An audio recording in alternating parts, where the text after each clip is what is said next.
ایک بزرگ نے محفل میں اپنی بند ہتھیلی سب کی طرف کی اور دریافت کیا، بتاؤ میری ہتھیلی میں کیا ہے؟ کچھ نے جواب دیا، آپ کے ہاتھ میں ہیرے جواہرات ہیں۔ پھر پوچھنے پر ایک نے جواب دیا، اگر آپ کے ہاتھ میں سونا، ہیرا اور جواہرات نہیں تو یقیناً چاندی یا کوئی قیمتی چیز ہوگی۔ تب ان بزرگ نے اپنی بند ہتھیلیوں کو کھولا تو ان کے ہاتھ میں چند کنکریاں تھیں۔ یہ دیکھ کر سب حیران رہ گئے۔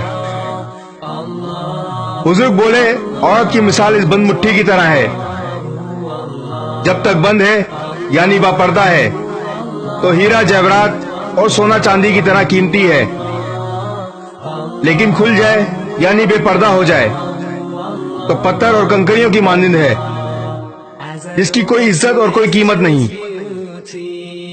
ہیرا اور سونا بننا ہے یا پتھر اور کنکریاں، فیصلہ آپ کا۔